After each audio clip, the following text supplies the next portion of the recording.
Qida Təhlükəsizliyi Agentliyi ölkəyə idxal olunan heyvanlarla bağlı daşınma şərtlərinə dair yeni tələblər müəyyən edib.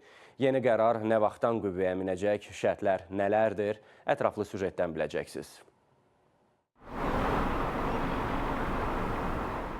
Qida Təhlükəsizliyi Agentliyi ölkəyə idxal olunan heyvanların sağlamlığının qorunması, yolxucu xəstəliklərin yayılma riskinin azaldılması məqsədi ilə daşınma şərtlərinə dair yeni tələblər müəyyən edib. Heyvanların daşınması ilə bağlı yeni tələblər yalnız ölkəyə idxal olunan heyvanlara aiddir. Daxili daşınmalarda tətbiq edilmir. O faktlar da var ki, Sərhəd Baytarı Nəzarət Məntəqəsində xəstə heyvanlar aşkar olduğuna görə heyvan partiyası bütövlükdə mənşə ölkəsinə qaytarılmışdır.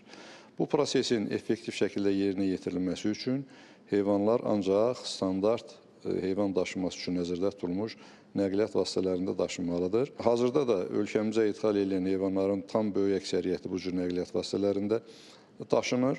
Amma uyğunlaşdırılmış nəqliyyat vasitələrində daşınma da rast gəlinir. Buna görə də sahibkarların, məşğul olan sahibkarların fəaliyyətində çətinlik yaratmamaq üçün bir keçid dövrü müəyyənləşdirilmişdir ki, cari ilin sonuna kimi bütün hazırlıq tədbirləri aparılsın. Eyni zamanda bu nəqliyyat vasitələrin effektli yumaq, dezinfeksiya eləmək bəzi hallarda mümkün olmur.